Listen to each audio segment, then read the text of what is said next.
الحمدللہ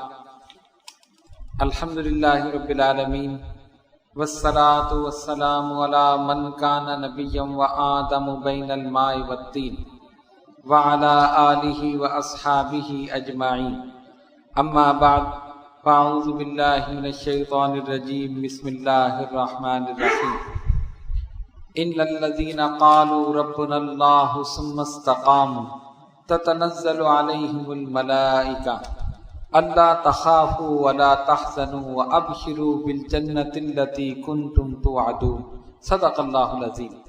بارگاہ رسالت میں درود پاک کا نذرانہ پیش۔ اللہم صلی علی سیدنا مولانا محمد وعلی آل سیدنا مولانا محمد صلاۃ دائمۃ بدوام الملک الحی القیوم۔ حاضرین محترم، آج ہم آپ حضرات کے سامنے اپنے پیر و مرشد والد گرامی اشرف المشائخ حضرت ابو محمد شاہ سید احمد اشرف اشرفی الجیلانی رحمت اللہ تعالی علیہ ونور اللہ مرقدہ کی حیات و تعلیمات، ان کی عبادت و ریاضت، تقوی و پرہیزگاری، مجاہدہ اور ان تمام چیزوں کے متعلق بیان کریں گے۔ وما توفیقی الا باللہ العلی العظیم۔ حضرت اشرف المشائخ رحمۃ اللہ علیہ کی ولادت باسعادت 14 محرم الحرام 1350 ہجری مطابق 5 جون 1931 بروز جمعہ دہلی میں ہوئی۔ 4 سال کی عمر میں خاندانی روایات کے مطابق تسمیہ خوانی ہوئی، خاندان کے افراد نے شرکت کی اور اس طرح آپ کی تعلیم کا سلسلہ شروع ہوا۔ حفظ قرآن کے سلسلے میں مدرسے میں داخل کرایا گیا اور آپ نے بڑی محنت اور کوشش سے 9 سال کی عمر میں قرآن کریم حفظ کر لیا۔ آپ کی ذہانت اور فطانت کا یہ حال تھا کہ جو بھی بات سنتے تھے فوراً یاد ہو جاتی تھی، اور قرآن کریم کا تو ویسے بھی یہ اعجاز ہے کہ جس عمر کا آدمی، بچہ، بوڑھا، جوان اس کو یاد کرنا چاہے وہ یاد ہو جاتا ہے۔ تو آپ نے بڑی محنت اور کوشش سے 9 سال کی عمر میں کلام پاک حفظ کر لیا۔ اس کے بعد درس نظامیہ کی تعلیم کے سلسلے میں دہلی میں ایک مدرسہ عالیہ فتح پوری، وہاں ایک جامع مسجد ہے جو جامع مسجد فتح پوری کے نام سے آج بھی موجود ہے، اسی سے متصل اور اسی مسجد میں ہی ایک مدرسہ عالیہ فتح پوری، اس میں آپ کو داخل کیا گیا۔ حضرت قطب ربانی سید طاہر اشرف اشرفی الجیلانی رحمت اللہ علیہ نے آپ کو داخل کیا اور آپ نے درس نظامیہ کی کتب شروع کی، اور اس وقت کے جید علماء کی زیر نگرانی درس نظامیہ کی تکمیل اسی مدرسہ عالیہ فتح پوری سے فرمائی۔ لیکن اس کے ساتھ ساتھ روحانی تربیت کا سلسلہ بچپن ہی سے شروع ہو گیا۔ بزرگوں کا یہ طریقہ ہے کہ وہ اپنی اولاد کو، اپنے مریدین کو، متقدین کو، متوسلین کو کوئی نہ کوئی اوراد، وظائف یہ ابتدا ہی سے شروع کرا دیتے، اور حضرت قطب ربانی ابو مخدوم شاہ سید محمد طاہر اشرف اشرفی الجیلانی نور اللہ مرقدہ نے اپنے اس فرزند کی تعلیم پر، تربیت پر خصوصی توجہ دی اور بچپن ہی سے یہ اوراد و وظائف شروع کرا دی۔ آپ کا رجحان بھی ابتدا ہی سے روحانیت کی جانب تھا۔ ماحول کا اثر انسان کی شخصیت پر بہرحال پڑتا ہے۔ اگر گھر کا ماحول دینی ہو اور دینی کے ساتھ ساتھ روحانی ہو تو پھر سونے پہ سہاگا کا کام کرتا۔ تو آپ نے گویا طریقت اور روحانیت کی گود میں ہی آنکھ کھولی۔ والد محترم کو صبح ہی ذکر اذکار کرتے ہوئے دیکھا، والدہ محترمہ کو رات میں تلاوت قرآن کرتے ہوئے دیکھا، بزرگان دین کی آمد رہی۔ ان تمام چیزوں نے آپ کی شخصیت پر اثر کیا اور بچپن ہی سے روحانیت کی جانب مائل ہو گئے۔ والد گرامی حضرت قطب ربانی نے ابتدا سے اوراد و وظائف شروع کرا دی۔ تربیت ابتدا ہی سے شروع ہو گئی۔ حفظ قرآن کا سلسلہ مکمل ہوا تو درس نظامیہ، اور جب وہ مکمل ہوا تو اس کے ساتھ ساتھ یہ روحانی تربیت جاری رہی۔ کچوٹی شریف سے محدث اعظم ہند علامہ سید محمد اشرفی الجیلانی محدث کچوچوی نور اللہ مرقدہ تشریف لائے، اور جب آپ دہلی تشریف لاتے تھے تو دہلی میں ایک علاقہ ہے جس کا نام ہے پہاڑی املی۔ اگرچہ وہ جیسے پہاڑیاں ہوتی اس طرح کی نہیں ہے، لیکن پھر بھی ایک اونچائی پر ایک ہے اور اس کا نام ہی پہاڑی املی۔ وہاں پر حضرت قطب ربانی کے قیام گاہ تھی۔ تو حضرت محدث اعظم ہند جب بھی کچوٹی شریف سے دہلی تشریف لاتے تو حضرت قطب ربانی کے قیام گاہ پر ضرور تشریف لاتے، اور آپ بھی ان کو بطور خاص مدعو کرتے تھے دعوت کے لیے، ملاقات کے لیے، اور کبھی اچانک بھی حضرت تشریف لے آتے تھے۔ اب جس طرح کے خاندان کے بزرگوں کا طریقہ ہے، اور ویسے بھی عام طور پر آپ دیکھتے ہیں کہ جب کوئی بزرگ، کوئی عالم دین گھر میں آتا ہے تو گھر کے سب افراد اس سے ملتے ہیں، ایک ایک بچے کو لے جایا جاتا ہے، کوئی دم کراتا ہے، کوئی ہاتھ ملاتا ہے، اور کہتے چلو ان کی دست بوسی کرو۔ تو حضرت اشرف المشائخ سید احمد اشرف اشرفی الجیلانی رحمۃ اللہ علیہ اس وقت کم سن تھے، آپ کی عمر زیادہ نہیں تھی۔ فرماتے کہ محدث اعظم ہند تشریف لائے دہلی میں، تمام لوگوں نے ملاقات کی، تو حضرت قطب ربانی نے فرمایا کہ بیٹا جاؤ حضرت کی دست بوسی کرو۔ آپ گئے، آپ نے جا کے ان کے دست مبارک کو بوسہ دیا، تو حضرت محدث اعظم ہند نے ہاتھ ملانے کے بعد ہاتھ چھوڑا نہیں، ہاتھ پکڑے رکھا، اور پھر والد گرامی حضرت قطب ربانی کی طرف متوجہ ہوئے اور ان سے فرمایا طاہر میاں یہ کیا ہے، اتنے چھوٹے بچے کو اتنے جلالی وظائف۔ اب آپ غور کیجئے، صرف ہاتھ ملانے سے انہوں نے اندازہ کر لیا کہ یہ بچہ جو ہے یہ کون سے وظیفے پڑھ رہا، یہ ان کی روحانیت۔ اللہ تبارک و تعالیٰ کے نیک برگزیدہ بندے، اس کے ولی ایسے ہوتے ہیں کہ نگاہ ڈال لیں تب پتہ چل جائے، ہاتھ ملا لیں تب پتہ چل جائے۔ سب ہاتھ ملا کے چلے گئے، لیکن حضرت کا ہاتھ پکڑ لیا اور پھر والد گرامی کی طرف متوجہ ہوئے کہ یہ کیا، اتنے کم سن بچے کو اور اتنے جلالی وظائف۔ حضرت قطب ربانی سید طاہر اشرف جیلانی رحمۃ اللہ علیہ مسکرائے اور فرمایا کہ ہاں، ہم نے اسی لیے بچپن سے ان کو اس لائن میں ڈال دیا اور اوراد و وظائف شروع کرا دیے کہ ان کا نفس پاک رہے گا، شیطان دور رہے گا، اور ایک وقت آئے گا کہ ولایت کے ایک اعلیٰ مقام پر پہنچے۔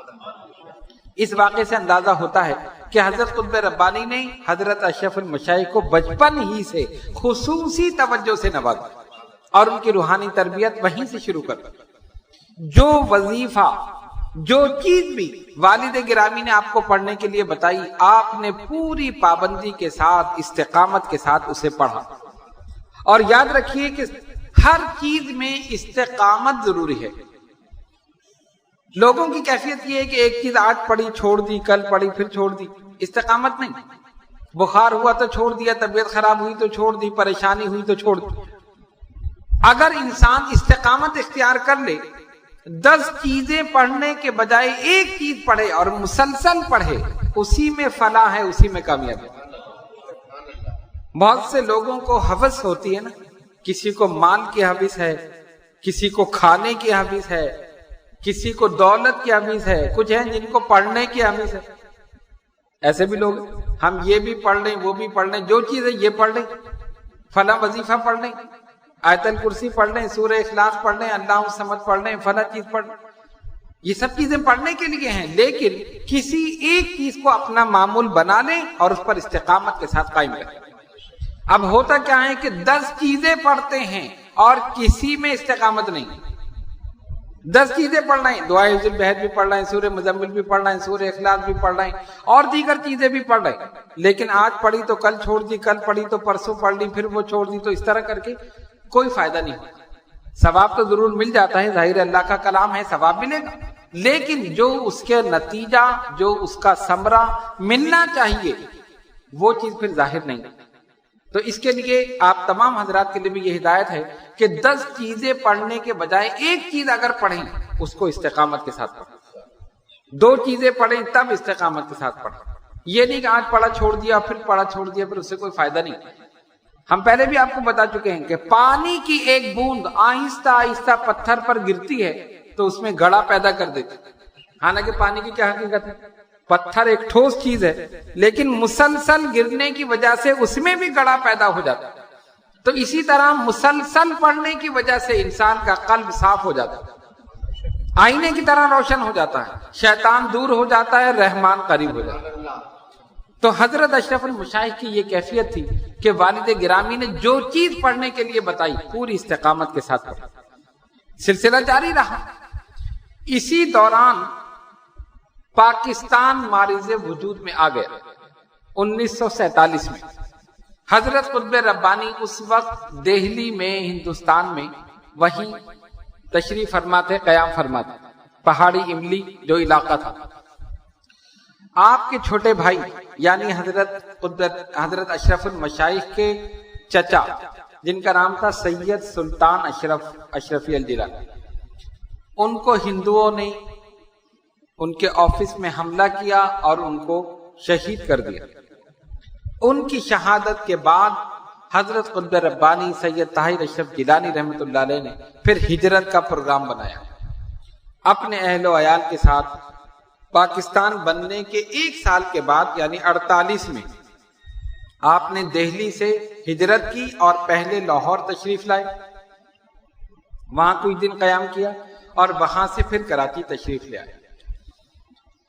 حالات آپ کو معلوم ہے کہ بے سر و سامانی کی کیفیت تھی، سب کچھ وہاں چھوڑ کر آئے تھے۔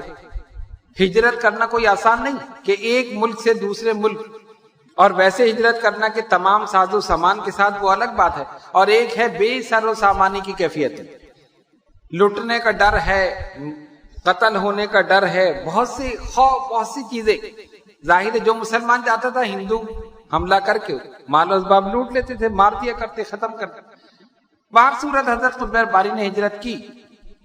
یہاں آنے کے بعد حضرت اشرف المشائخ سید احمد اشرف گیلانی رحمۃ اللہ علیہ کی وہ روحانی تربیت پھر شروع ہو گئی۔ والد گرامی کے ساتھ رہتے تھے، مستقل ان کی خدمت کرتے تھے، جو کچھ وہ بتاتے تھے وہ پڑھتے تھے، تمام چیزیں اسی طرح کرتے رہے۔ اور یہ تمام چیزیں آپ نے ایسے نہیں حاصل کی بلکہ بڑی محنت اور کوشش سے حاصل کی ان چیزوں کو۔ بہت سے واقعات آپ سن بھی چکے ہیں اور کچھ ایسے ہیں کہ جو آپ نے نہیں سنے ہوں۔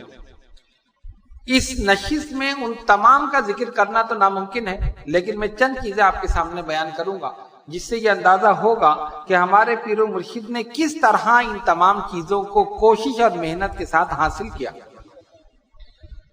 اللہ تبارک و تعالیٰ کا اسم پاک اللہ الصمد، اس کے معنی ہے اللہ بے نیاز ہے۔ جو انسان یہ پڑھتا ہے اللہ تبارک و تعالیٰ اس پر رحمتیں نازل کرتا ہے، اس کو ہر چیز سے بے نیاز کر دیتا ہے، اس کے رزق میں، روزگار میں برکتیں عطا فرما دیتا ہے، اس پر رحمتیں نازل فرماتا ہے۔ حضرت اشرف المشائخ نے اس اسم پاک کے 70 چلے کیے۔ کہہ دینا تو آسان ہے لیکن کرنا بڑا مشکل ہے۔ چلہ جو ہوتا ہے 1 دن کا نہیں ہوتا، 40 دن کا ہوتا۔ 40 دن ایک خاص تعداد میں اس کو پڑھا جائے، یعنی اگر آپ 3125 مرتبہ پڑھیں گے تو 40 دن میں وہ 1.25 لاکھ ہو جائے گا۔ اور اس طرح 70 چلے اگر کیے جائیں تو اب آپ اس کی کاؤنٹنگ کر لیں، اندازہ کر لیں کہ کتنے مہینوں میں، کتنے سالوں میں ہوگا۔ اور یہ نہیں کہ بیچ میں گیپ، ایک ختم ہوا تو دوسرا ختم ہوا تو تیسرا، مسلسل پڑھتے رہے، مسلسل پڑھتے رہے، جیسے والد گرامی نے کہا ویسا ہی انہوں نے کیا، کوئی اس میں گیپ نہیں۔ اتنی محنت اور کوشش کے بعد پھر فرماتے ہیں کہ جب میں یہ کر رہا تھا تو میری کیفیت یہ تھی کہ میں جدھر بھی نظر ڈالتا تھا وہیں اللہ الصمد لکھا ہوا نظر آتا۔ اب ایک آدمی مسلسل پڑھتا رہے، آپ دیکھیں نا، کسی کی ہابی ہے، کسی کا شوق ہے کرکٹ کا، کسی کا شوق ہے ڈرائیونگ کا، کسی کا شوق ہے کوئی مشغلہ، کسی کا کوئی ہے، تو جو آدمی مسلسل کرتا رہتا ہے وہ خواب میں بھی وہی دیکھتا رہتا ہے۔ ایک آدمی دن رات گاڑی چلا رہا ہے، دیکھ رہا ہے میں خواب میں بھی گاڑی چلا رہا ہوں، کوئی کام کر رہا ہے وہ وہی کرتا رہتا ہے، کوئی گالیاں دیتا رہتا ہے تو وہ خواب میں بھی یہی کرتا رہتا ہے، کوئی نعتیں پڑھتا ہے تو وہ ظاہر ہے ایک ہابی ہے ہر انسان۔ تو جو انسان مسلسل اللہ الصمد پڑھتا رہے، دن رات پڑھتا رہے، اس کے قلب اور ذہن میں یہ اسم پاک اتر گیا۔ فرمائے جس جگہ میں دیکھتا تھا مجھے یہی لکھا ہوا نظر آتا تھا، تو میں یہ سوچتا تھا کہ اگر میں زمین پر دیکھوں گا لکھا ہوا نظر آئے گا تو بے ادبی ہوگی، اس وجہ سے میں زمین پر نہیں دیکھتا۔ 70 چلے اس طرح کی۔ پھر فرماتے ہیں کہ ایک دن والد گرامی نے اپنے پاس بلایا، چلوں کی تفصیل جو کچھ ہو رہا تھا تربیت دیتے تھے، بتاتے تھے، سمجھاتے تھے۔ تو میں نے عرض کیا کہ مجھے جتنے اپنے سلسلے کے بزرگان دین ہیں میں ان کی زیارت کرنا چاہتا ہوں۔ فرمایا کر لو، کون سی مشکل بات۔ اب آپ غور کریں، یہ تو ایسی بات ہے جیسے کہ کوئی زندہ ہو آدمی کہ میں ان کو دیکھنا چاہتا ہوں کہ جاؤ جا کے مل لو۔ پتہ چلا روحانیت میں کوئی چیز مشکل نہیں۔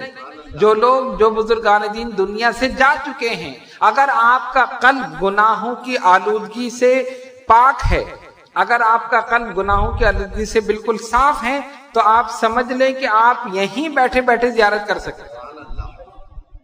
تو حضرت قطب ربانی نے فرمایا پہلے ان کے مزارات کی زیارت کرو، پھر ان کی زیارت کرنا۔ تو ہر روز رات میں ایک بزرگ کے مزار کی زیارت ہوتی، اور جب صبح ہوتی تھی تو فرماتے تھے کل رات تم نے جن کی زیارت کی ان کا مزار فلاں علاقے میں، فلاں ملک میں، فلاں شہر۔ اسی طرح پھر ان بزرگان دین کی زیارتوں کا سلسلہ شروع ہوا، اور ہر روز رات کو ایک بزرگ کی زیارت ہوتی۔ اور کمال کی بات کیا تھی، خواب یہ دیکھتے تھے، تعبیر وہ بتاتے تھے۔ اگر کوئی خواب دیکھ کر آئے تو مجھے کیا پتا کسی نے کیا خواب دیکھا۔ دو آدمی برابر لیٹ کر سو جائیں، ان کو پتا ہے کہ اس نے کیا دیکھا اور میں نے کیا دیکھا؟ کسی کو نہیں پتا۔ جو خواب دیکھے وہی تو بتائے گا، اور جب تک خواب دیکھنے والا خواب نہیں بتائے گا تو تعبیر دینے والا تعبیر کیسے دے گا؟ یہ حقیقت ہے نا۔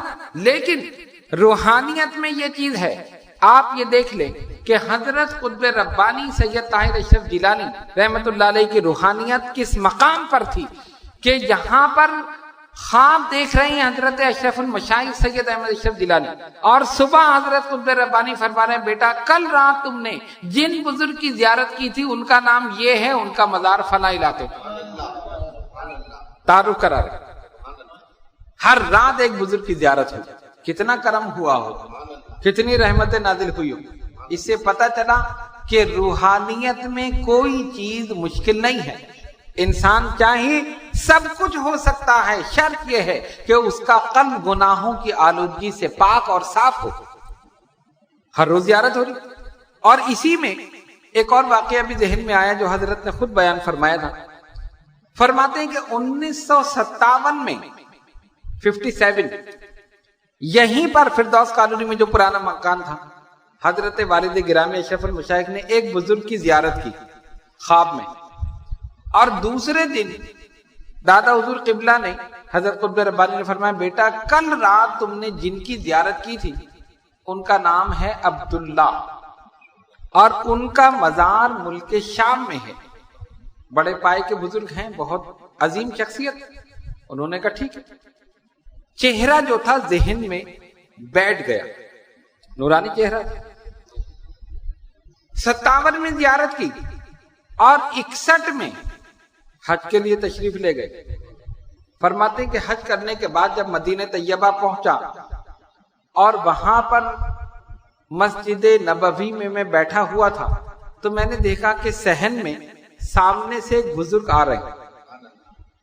سفید امامہ ہے، سفید کرتا ہے، پورا لباس سفید، اور ان کی ریش مبارک داڑھی وہ بھی سفید، اور چہرہ جو ہے چاند کی طرح چمک رہا۔ دیکھنے سے پتہ چلتا ہے کوئی اللہ کا ولی آ رہا، نور ولایت چمک سامنے سے آ رہی، اور ان کے ہاتھ میں پیلے رنگ کی تسبیح۔ فرماتے میں نے ان کی زیارت کی اور دیکھتے دیکھتے جب ان کے قدموں پر نظر پڑی تو دیکھا کہ زمین پر نہیں ہے، زمین سے اوپر۔ عام لوگ زمین پہ چل رہے ہیں اور وہ زمین سے اوپر، گویا ان کے لیے ایک سطح ہے، جیسے سطح زمین ہوتی نا، ایک الگ سے ایک زمین، ایک سطح ان کے لیے، اس پہ وہ چل رہے ہیں آرام سے۔ پیروں کو دیکھ کر اندازہ ہوا سب سے الگ نظر آ رہا ہے، وہاں سے اس طرف آتے ہیں چلتے ہوئے، پھر چلے جاتے ہیں، پھر آتے ہیں، پھر چلے جاتے ہیں، جیسے کوئی تسبیح ہاتھ میں لے کے کوئی وظیفہ پڑھتا ہے، کوئی ورد کرتا ہے۔ تو والد گرامی اشرف المشائخ فرماتے ہیں کہ میں نے جب دیکھا، ان کے چہرے پر نظر پڑی، تو میرے ذہن میں خیال آیا میں نے کہیں ان کو دیکھا۔ ظاہر آدمی ایک چہرہ دیکھ لے، عرصہ دراز بھی گزر جائے، اور پھر جب دوبارہ دیکھتا ہے تو وہ پرانی جو میموری ہوتی ہے وہ دوبارہ سے ایک ریچارج جسے کہتے ہوتی کہ کہیں نہ کہیں دیکھا، اور اگر کوئی نشانی لگا لے تو سمجھ جاتا ہے آدمی، ورنہ اگر جس کو دیکھا ہے وہ خود بتا دے تب ذہن میں آ جاتا ہے کہ فلاں جگہ دیکھا۔ تو فرماتے کہ میں سوچ رہا ہوں کہ ان کو میں نے کہاں دیکھا، تو میں نے سوچا کہ یہ وہاں جاتے ہیں، پھر آتے ہیں، پھر جاتے ہیں، تو اب میں اس جگہ کھڑا ہو جاؤں جہاں تک یہ آتے ہیں تاکہ میں ان کے مصافحہ کر سکوں۔ اللہ کے ولی ہیں، برگزیدہ بندے۔ حضرت اشرف المشائخ اس مقام پر کھڑے ہو گئے، اب وہ سامنے سے آ رہے ہیں۔ جب قریب آئے آپ نے ہاتھ بڑھایا، انہوں نے بھی اپنے دست مبارک بڑھا دیا، دونوں کے ہاتھ ملے۔ فرماتے جب ہاتھ ملے تو مجھے محسوس ہی نہیں ہوا کہ میں ان کا ہاتھ پکڑا ہوں، مجھے محسوس ہوتا ہے میں اپنے ہی ہاتھ ملے، اور ایسا لگتا ہے جیسے ہاتھ میں روئی رکھی ہوئی، اتنے نرم، بالکل روئی کی طرح، اور میں ان کے چہرے کی طرف دیکھ رہا ہوں، وہ مجھے دیکھ رہے ہیں، اور میں سوچ رہا ہوں میں نے کہاں ان کو دیکھا۔ اسی وقت وہ گویا ہوئے اور انہوں نے فرمایا کہ سن 57 میں ہم نے خواب میں آپ کو اپنی زیارت کرائی تھی، اور دوسرے دن آپ کے والد نے ہمارا تعارف کرایا تھا، ہمارا نام عبداللہ ہے، ہمارا مزار ملک شام میں۔ غور کرو، بزرگان دین کی روحانیت دیکھو، ان کا کمال دیکھو، اپنے متعلق بتا رہے ہمارا مزار ملک شام میں ہے۔ یہ زندہ نہیں ہے تو پھر کون؟ جب ایک ولی زندہ ہے تو پھر نبی کیوں نہیں زندہ؟ اور جب نبی زندہ ہو تو نبیوں کا سردار بدل گیا، اولا زندہ۔ یہ ہے بزرگان دین کی شان، اپنا تعارف کرا دیا، یعنی وہ اس سے باخبر ہو گئے کہ یہ سوچ رہے ہیں کہ مجھے کہاں دیکھا، اور فوراً اپنا تعارف کرا دیا، بتا دیا میرا مزار ملک شام۔ اس طرح والد گرامی نے کتنے بزرگوں کی زیارت کی، بلکہ اپنے سلسلے کے شجرے میں جتنے بزرگان دین ہیں سب کی زیارت۔ قلب صاف ہونے کی ضرورت، جیسا وہ کہتے رہے والد گرامی ویسا اشرف المشائخ کرتے رہے۔ جو جس وقت جس مقام پر جو چیز بتا دی اس وقت تمہیں پڑھنا ہے اسی وقت پڑھو، سردی ہو، گرمی ہو، خزاں ہو، بہار ہو، بیماری ہو، صحت ہو، کیسی طبیعت ہو، لیکن معمولات میں کمی کبھی نہیں آئی، تبدیلی نہیں ہوئی، استقامت کا پہاڑ بن گئے۔ ثم استقاموا، قرآن کہتا ہے استقامت، اور جب استقامت آدمی اختیار کرتا ہے تتنزل علیہم الملائکہ، پھر ملائکہ کا نزول ہوتا ہے، وہ رحمتیں لے کر نازل ہوتے ہیں، برکتیں لے کر نازل ہوتے ہیں۔ تو یہ لوگ استقامت کا پہاڑ ہیں، بزرگان دین، اولیاء کاملین۔ پھر حضرت کے معمولات میں سورہ مزمل شریف، بزرگان دین نے اس سورہ مبارکہ کو کثرت کے ساتھ پڑھا، اپنے معمولات میں رکھا، آگے بھی مریدین کو بتایا، اس کے ذریعے فیض بھی پہنچایا، اور ہمارے سلسلہ اشرفیہ میں خاص اہمیت حاصل ہے سورہ مزمل شریف۔ دیگر بزرگان دین نے اس سے فیض حاصل کیا، آگے بھی فیض پہنچایا۔ دادا حضور قبلہ نے 9 سال کی عمر میں انڈیا میں دریائے جمنا میں ناف تک پانی میں کھڑے ہو کر اس کا چلہ کیا، اس کی ایک الگ تفصیل ہے، جب ان کا عرص مبارک آئے گا تو ہم پوری تفصیل بیان کریں گے۔ تو حضرت اشرف المشائخ فرماتے ہیں کہ میں نے ان سے عرض کیا کہ مجھے بھی آپ چلہ کرا، آپ نے دریا میں کیا تھا کھڑے ہو کر، تو مجھے بھی اس کا چلہ کرا دے، اجازت دے دے۔ فرمایا ہاں جب وقت آئے گا دیکھا جائے۔ پھر عرض کیا، پھر فرمایا وقت آئے گا دیکھا جائے۔ بزرگان دین کی اپنی شان ہے، اپنا مزاج ہے، اور ہر چیز کا ایک وقت ہے، ہر چیز کا، ہر چیز ہر وقت عطا بھی نہیں کی جا سکتی، یاد رکھیے، لیکن طلب رکھی جا سکتی، طلب رکھو عطا ہو جائے۔ کچھ ہے نا ہاتھ پہ ہاتھ دھرے بیٹھے، ہاں ٹھیک ہے مل جائے گا تو ٹھیک ہے، نہیں ملے گا تو پھر نہیں ملے گا۔ طلب رکھو، طلب رکھو گے تب عطا ہے، بغیر طلب کے عطا نہیں ہے. کہ اس آدمی کو شوق ہی نہیں ہے تو پھر کیا اس کو بتا. ایک آدمی ہے جو لگا ہوا شوق میں, نہیں مجھے بتا دے, نہیں مجھے بتا, اچھا چلو ٹھیک ہے اس کو بتا دو. تو طلب پھر عطا, بغیر طلب کے عطا نہیں. سمجھ گئے؟ بغیر طلب کے عطا نہیں. بار بار عرض کرتے رہے مجھے یہ عمل عطا کر دیں, مجھے اس کا چلہ کرا دیں, ہاں جب وقت آئے گا دیکھا جائے گا. ایک چیز ہے دعائیں لینا اور ایک چیز ہے دعائیں کرانا. یہ پہلے بھی بتا چکا ہوں, لیکن ایک ضمن ذکر آ گیا تو میں نے اس کا ذکر کر دیا. دعائیں کرانا, آپ ہمارے لیے دعا کر دیں, آپ دعا کر دیں. کوئی کہہ رہے بچہ ہو جائے اس کے لیے دعا کر دیں, شادی ہو جائے اس کے لیے دعا کر دیں, فلاں کام ہو جائے دعا کرانا. اور ایک کام ہے, ایک بات ہے ایسی کہ ایسا کام کرنا کہ دل سے خود بخود دعا نکلے, اس کو کہتے ہیں دعائیں لینا. وہ پھر کہا نہیں جاتا کہ ہمارے لیے دعا کرے, کام ہی ایسا کر دو کہ دل سے دعا نکل جائے. اب یہ بات ذہن میں رکھو, اب یہ واقعہ سنیے, پھر پتہ چل جائے گا ان دونوں چیزوں کا فرق, دعائیں کرانا, دعائیں لینا. حضرت اشرف المشائخ سید احمد اشرف گیلانی رحمۃ اللہ علیہ فرماتے ہیں کہ والد گرامی حضرت قطب ربانی سے فرمایا مجھے سورہ مزمل کا عمل عطا کر دیجئے, چلہ کرا دیجئے. ہاں وقت آئے گا دیکھا جائے گا. کئی مرتبہ کہا, انہوں نے کہہ کر ٹال دی.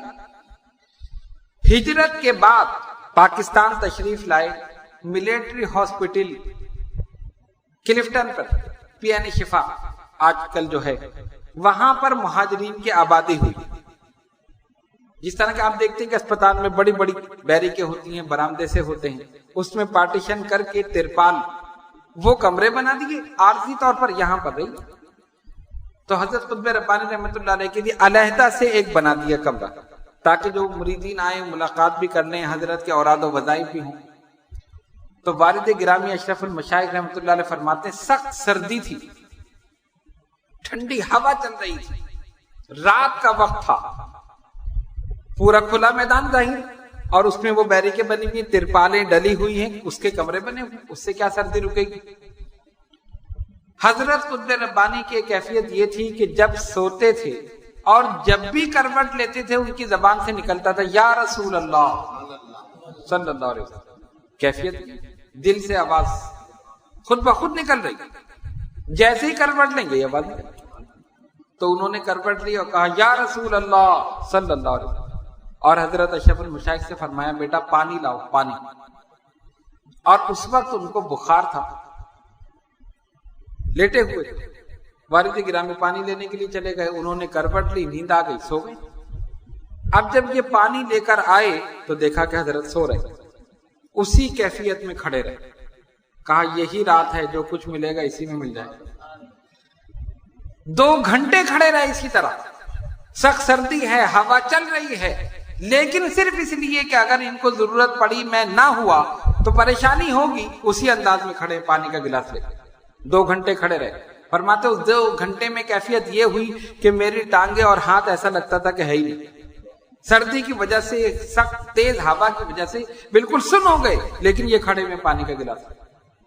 2 بجے انہوں نے جب کروٹ لی رات کو, اور پھر کہا یا رسول اللہ صلی اللہ علیہ وسلم, اور ان کو دیکھا, فرمایا کیسے کھڑے ہو؟ کہا آپ نے پانی مانگا. اچھا جب سے کھڑے ہو؟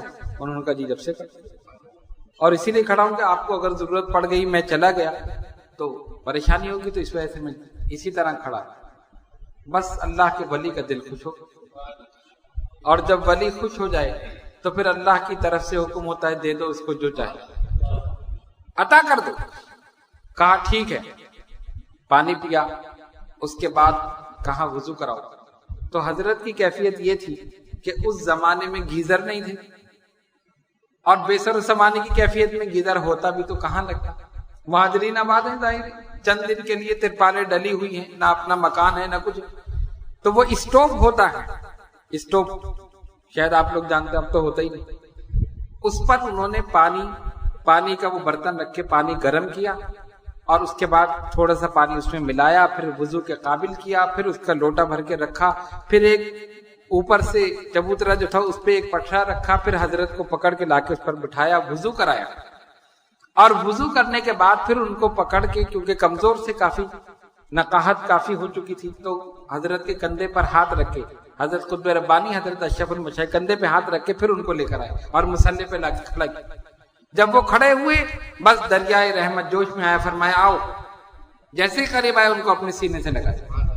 فرماتے ہیں کہ سینے سے لگا کر جب مجھے بھینچا تو مجھے ایسا لگا کہ کوئی ٹھنڈی ٹھنڈی چیز میرے دل کے اندر اتر رہی. پھر اور بھینچا اور بھینچا، اور جب تیسری مرتبہ بھینچا تو حضرت فرماتے ہیں ایسا لگا کہ حلق تک میرا سینہ بھر گیا. اور اس کے بعد چھوڑ دیا. فرمایا جاؤ جو سورہ مزمل کا عمل تم مانگ رہے تھے آج ہم نے تمہیں عطا کر دیا. اب تم روزانہ 100 مرتبہ پڑھتے رہو اور اس کا فیض قیامت تک لٹاتے رہو. یہ ہے ولی کی عطا. دل خوش ہو جائے تو عطا ہی عطا، دل خوش ہو جائے تو عطا ہی عطا. تو کیا مطلب؟ اللہ کے ولیوں کے دربار میں اپنی مرضی مت چلاؤ، اپنے آپ کو اس کی مرضی پر چھوڑو. یہاں الٹی بات ہے، ہمیں یہ چاہیے، نہیں وہ والا تعویذ چاہیے، وہ نہیں وہ چاہیے، اس میں زیادہ فائدہ. ڈاکٹر کے جا کے نہیں کہتے ہمیں وہ دوا چاہیے. ڈاکٹر بہتر جانتا ہے یا مریض؟ ڈاکٹر بہتر جانتا ہے نا. اور یہاں کے کہتے نہیں وہ تعویذ وہ پیلا والا دیا تھا نا اس سے فائدہ ہوا. وہ کہتے نہیں کالا والا جو کالی سیاہی سے تھا نا اس سے فائدہ. حالانکہ ہونا یہ چاہیے کہ اپنے آپ کو اپنے شیخ کی مرضی پہ چھوڑ دو، جو عطا ہو گیا لے جاؤ. خالی کاغذ بھی اگر تمہیں دے دیا گیا تو اس کے پیچھے ایسی دعا ہوگی کہ اسی میں اثر ہوگا. اور اپنی مرضی سے کیسا بھی تیر بادف لے جاؤ اثر نہیں ہوگا، کوئی فائدہ نہیں. اس لیے جب فقیروں کے دربار میں آؤ تو چلاکی مت کرو، ہوشیاری مت کرو. سوچتے ہم نے ہوشیاری کر کے ہم نے لے لیا. یہ نہیں پتا کہ جو بیٹھا ہوا ہے وہ بے وقوف نہیں ہے، وہ تمہارے دلوں کو بھی جانتا ہے، تمہاری حرکتوں کو بھی جانتا ہے. اگر نظر انداز کر دیا تو تم سمجھ رہے ہو کہ ہم نے چلاکی کر لی، ہم نے ہوشیاری کر لی. بہر صورت کہنے کا مقصد یہ تھا کہ اپنے آپ کو اپنے شیخ کی مرضی پر چھوڑ دو. جو حکم ہو گیا ٹھیک ہے، جو دے دیا وہ لے لیا. حضرت نے عطا فرما دی اور 100 مرتبہ پڑھنے کا حکم دیا. سورہ مزمل اتنی جلالی چیز ہے کہ 100 مرتبہ کوئی پڑھے تو دماغ آؤٹ ہو جائے بغیر اجازت. بغیر اجازت، پیر کی اجازت ہو تو پھر تو کوئی مسئلہ نہیں، لیکن بغیر اجازت پڑھے یا اس کا چلہ بغیر اجازت کر لے تو چلہ پلٹ جائے. ظاہر ہے کوئی نگرانی نہیں کرے گا تو نقصان ہوگا. لیکن جب حضرت کی اجازت تھی، حضرت قطب ربانی کی، تو حضرت اشرف المشائخ پڑھتے رہے، مسلسل پڑھتے رہے، مرتے دم تک انہوں نے پڑھی اور کوئی غصہ نہیں، کوئی پریشانی نہیں، کوئی مسئلہ نہیں. آپ نے دیکھا ان کے مزاج میں کتنی ٹھنڈک تھی. رحمت ہی رحمت تھی، کرم ہی کرم. کسی کو ڈانٹا نہیں، کسی کو جھڑکا نہیں، کسی کو مارا نہیں. اور 100 مرتبہ پڑھتے. ورنہ 100 مرتبہ جو آدمی پڑھے اس کی کیا کیفیت ہے؟ پتہ یہ چلا کہ یہ جتنی چیزیں ہیں اگر آپ اجازت کے ساتھ پڑھیں گے تب فائدہ ہوگا. وجہ کیا ہے؟ ایک آدمی نے ایک کورس کیا ہے، ٹھیک ہے نا، ایک مثال دے رہا ہوں. ایک آدمی نے ایک کورس کر لیا، یا ایک آدمی ایک راستے سے گزر گیا، اس کو پتا ہے کہ یہاں کہاں نشیب ہے، کہاں فراز ہے. نشیب و فراز ہوتا ہے نا، کہیں پر گڑھا ہے، کہیں پر کنواں ہے، کہیں بالکل صاف راستہ ہے. بلکہ اس کی مثال میں اور آسان کر دوں کہ اگر آپ روزانہ جس راستے سے اپنے آفس جاتے ہیں یا اپنی دکان جاتے ہیں، جس راستے سے روزانہ جاتے ہیں، آپ آنکھ بند کر کے گزر جائیں گے، آپ کو پتا ہے ابھی اسپیڈ بریکر آنے والا، اتنی دور پر اسپیڈ بریکر ہے، اتنی دور پر یہاں ایک مین ہول ہے جس کا ڈھکنا ہی غائب ہے. بتائیں گے دیکھو سائڈ سے ہو کے چلنا، یہاں پر یہ مسئلہ ہے، بارش ہو گئی، پانی جمع ہے، لیکن اس طرف ایک تھا، اس کا ڈھکنا نہیں تھا. ایسا نہیں جاؤ تو اندر ہی چلے جاؤ، بچ کے چلنا. آگے جاؤ گے وہاں ایک پتھر بھی پڑا ہوا تھا، اس طرف ایک روڑا تھا، ادھر یہ تھا. راستے کے سارے نشیب و فراز سے آپ واقف ہیں. کیوں؟ آپ گزر چکے ہیں، گزر رہے ہیں. یہی مثال راہ طریقت کی ہے کہ جس نے اس راہ میں قدم رکھا، جس نے چلہ کشی کی، اس کو سب کچھ پتا ہے کہ جب انسان راہ طریقت میں قدم رکھتا ہے تو شیطان کس طرح حملہ کرتا ہے، کس طرح شیطان حملہ کرتا ہے وہ جانتا ہے. اب اگر اس کی نگرانی میں آپ کریں گے، وہ آپ کو ہر چیز سے آگاہ کر دے گا. دیکھو جب تم یہ پڑھنا شروع کرو گے حملہ ہوگا، موکلات کی حاضری ہوگی، کوئی شیر کی شکل میں آئے گا، کوئی سانپ کی شکل میں آئے گا، تمہیں بہکانے کی، ہٹانے کی کوشش کرے گا، لیکن تم استقامت کے ساتھ ڈٹے رہنا، ہم تمہارے ساتھ، ہم تمہاری نگرانی کر رہے ہیں۔ تو پھر کیا ہوگا؟ انسان پہلے سے باخبر اور پیچھے سے نگرانی بھی ہو رہی ہے، اور جب نگرانی ہوگی کامیاب ہو جائے، اور اگر بغیر کسی نگرانی کے پھر کامیابی نہ ملے۔ اور اس کی ایک مثال دے دوں تاکہ بات آپ کے ذہن کے اندر بیٹھ جائے۔ کتے پھرتے ہیں نا گلیوں میں، دیکھے ہیں نا پھرتے، کوئی پتھر مارتا ہے، کوئی لکڑی مارتا ہے، وہ بھوگتے ہیں، کسی کے پیچھے لگتے ہیں، گاڑی کے نیچے بھی آ جاتے ہیں، مر جاتے ہیں، ہے نا؟ کتنے آپ نے اٹھا کے مار دیا۔ لیکن ایک کتا وہ ہوتا ہے جس کی گردن میں پٹا ڈلا ہوا، پٹا ڈلا ہوا، ٹھیک، اور وہ پٹا ہی نہیں ہے، اس کے ساتھ ایک اور زنجیر بھی ہے، اور خالی زنجیر نہیں ہے، وہ کسی کے ہاتھ میں بھی ہے نا۔ اس کتے کو کوئی مارتا ہے؟ نہیں، اس کے گلے میں پٹا ہے، یہ کسی کا ہے، لاوارث نہیں ہے، لاوارث نہیں ہے، کسی کا ہے۔ یہ بعض دفعہ تو ایسے ہی پھر رہا ہوتا ہے، پھر بھی کوئی نہیں مارتا، اور بعض دفعہ مالک بھی ساتھ ہوتا ہے، لمبی زنجیر وہ آگے تک، وہ ٹہل رہا ہے، دیکھا تو ارے اس کے پیچھے تو مالک بھی آ رہا ہے، اس کو کوئی پتھر مارتا ہے؟ نہیں، اس کے گلے میں پٹا ہے، اس کا وارث ہے، اس کا نگراں ہے، اس کا سرپرست ہے، بلا تشبیہ و تمثیل۔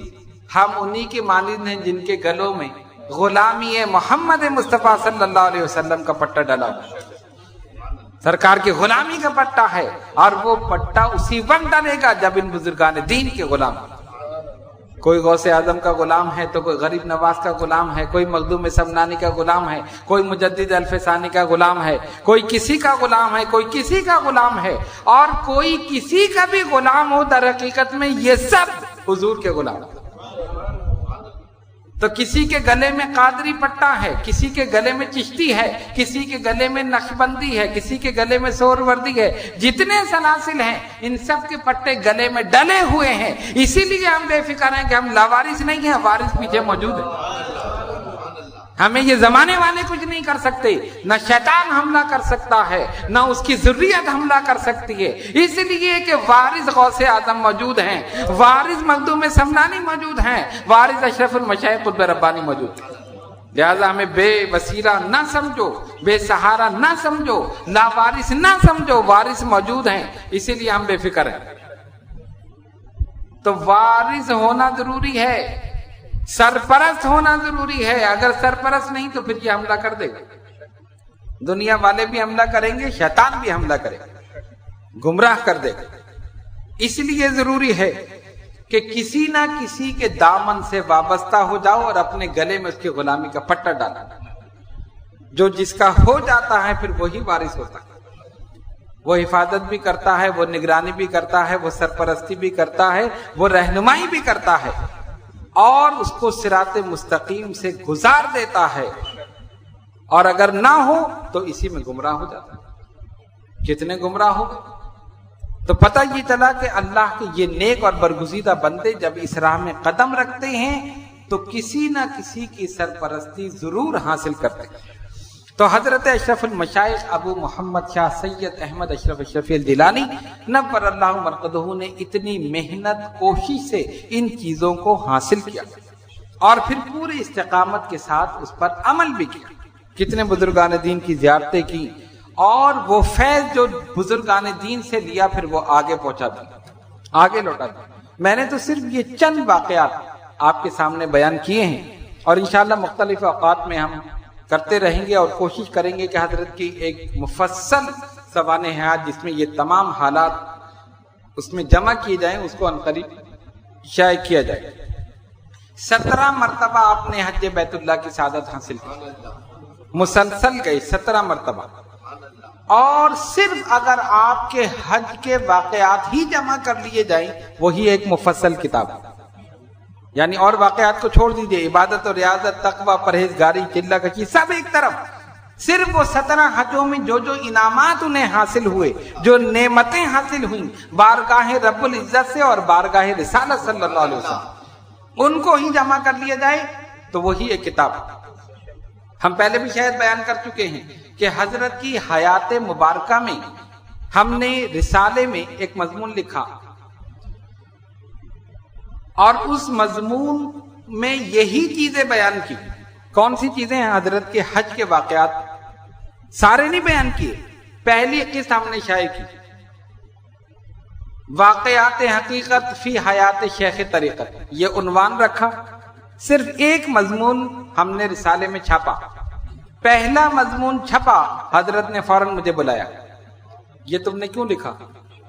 حضرت یہ تو سچے واقعے، اور آپ یاد رکھیے کبھی انہوں نے مریدوں میں نہیں بیان کی، عام لوگوں میں نہیں بیان کی، اپنے آپ کو چھپاتے رہے، ریاکاری نہ ہو جائے، دکھاوا نہ ہو جائے، نفس کا شائبہ نہ ہو جائے۔ مجھ سے کہا نہیں یہ نہیں لکھو، میں نے کہا تو سچے واقعات ہے، کہا نہیں اس میں ریاکاری آ جائے گی، دکھاوا آ جائے گا، اس میں یہ ہوگا کہ لوگ کہیں گے یہ اپنے آپ کو ولی اللہ ظاہر کر رہے ہیں، اپنی کرامتیں بیان کر رہے ہیں، خبردار آئندہ نہیں۔ کوئی اور ہوتا تو بڑا خوش ہوتا، لوگ تو جھوٹی جھوٹی کرامتیں بیان کرتے ہیں، ان کے تو واقعات سارے سچے تھے، لیکن اللہ کے اس ولی نے ان سچے واقعات کو بھی لکھنے سے منع کر دیا، کہا نہیں ہمارے وصال کے بعد دیکھا جائے، جب مرضی ہوگی تو کر دینا، زندگی میں نہیں، اپنے آپ کو چھپاتے رہے، ہم کچھ نہیں ہیں، خدا نے سب کچھ بنا دیا۔ تو کہنے کا مطلب یہ ہے کہ وہ واقعات بھی انشاءاللہ ہم عنقریب الاشرف میں بھی اور ویسے بھی ہم اپنے نشستوں میں بھی بیان کریں گے، جس کے پڑھنے سے یہ اندازہ ہوگا کہ ان کا مقام اور مرتبہ کیا تھا اور کس طرح انہوں نے اپنی زندگی گزاری، اور یہ تمام چیزیں ملنے کے باوجود سمندر کی طرح ساکت ہو گئے، خاموش ہو گئے، کبھی بیان نہیں کیا، اور یہ بتا دیا کہ دیکھو جو کچھ ملے تجھے کیا ملا، کیوں ملا، کس نے بخشا، کہیں ذکر آیا تو اچھا نہ ہو۔ اکثر وہ شعر پڑھتے تھے، ہماری عطا کی ہوئی بے خودی سے اگر ہوش آیا تو اچھا نہ ہو، کہیں بھی رہے کسی حال میں رہے ہمیں گر بھلایا تو اچھا نہ ہو کچھ بھی مگر جو قدم اٹھ گیا ہے وہ پیچھے ہٹایا تو اچھا نہ ہو کچھ بھی مگر جو قدم اٹھ گیا ہے وہ پیچھے ہٹایا تو اچھا نہ ہو۔ یہ کہہ کر انہوں نے مجھے راز سونپا، کہیں ذکر آیا تو اچھا نہ ہو، کہیں ذکر آیا تو اچھا نہ ہو۔ تو کچھ باتیں ایسی بھی ہیں جو واقعی راز ہی راز، ان کا ذکر کرنا تو ناممکن ہے، کیونکہ وہ ہے ہی راز، راز ہوتا ہی وہ ہے جسے چھپایا جائے، اگر اسے ظاہر کر دیا جائے تو وہ پھر راز نہیں رہتا۔ لیکن بہرحال ہم نے یہ تمام چیزیں یہ صرف اس لیے آپ کے سامنے بیان کر رہے ہیں کہ ہمیں یہ پتہ چلنا چاہیے کہ ہمارے پیر و مرشد کا مقام کیا تھا، ان کا مرتبہ کیا تھا، اور کس طرح انہوں نے اپنی زندگی گزاری، اسی طرح ہم بھی اپنے معمولات کو مینیج کریں، استقامت کے ساتھ عمل کریں، تاکہ یہاں بھی کامیاب اور وہاں بھی کامیاب۔ آئیے دعا کریں اللہ تبارک و تعالی ہم سب کو حضرت اشرف المشائخ ابو محمد شاہ سید احمد اشرف اشرفی الجیلانی نور اللہ مرقدہ کی نقش قدم پر چلنے کی توفیق عطا فرمائے، ان کی طرح اپنے معمولات پر استقامت عطا فرمائے، ان کی طرح اپنی زندگی کو گزارنے کی توفیق عطا فرمائے۔ یا اللہ جو بیمار ہیں انہیں شفا کامل عطا فرما، جو کسی پریشانی میں مبتلا ہے ان کی پریشانیوں کو دور کر دے، جو قرض دار ہیں انہیں بار قرضے سے دوشی فرما، جو بے اولاد ہیں انہیں نیک اولاد عطا فرما، جو صاحب اولاد ہیں ان کی اولاد کو ان کا فرمان بردار بنا۔ یا اللہ ہم تمام مسلمانوں کو نیک اعمال کی توفیق عطا فرما۔ اے الہ العالمین یہ تمام حضرات اور خواتین جو دور دراز مقامات سے اس نشست میں شرکت کرنے کے لیے حاضر ہوئے، مولا ان سب کی حاضری کو قبول فرما، ان سب پر اپنی رحمتیں برکتیں نازل فرما، ان سب کے علم میں، عمل میں، عمر میں برکت عطا فرما، ان سب کی روزگار میں ترقی عطا فرما، ان کی ظاہری باطنی روحانی جسمانی بیماریوں کو پریشانیوں کو ہمیشہ ہمیشہ کے لیے دور فرما۔ ان اللہ و ملائکتہ یصلون علی النبی یا ایھا الذین آمنوا صلوا علیہ وسلموا تسلیما۔ اللہم صلی علی سیدنا مولانا محمد وعلی آل سیدنا مولانا محمد صلاۃ دائمۃ بدوام الملک الحی القیوم۔ سبحان ربک رب العزۃ عما یصفون وسلام علی المرسلین والحمد للہ رب العالمین۔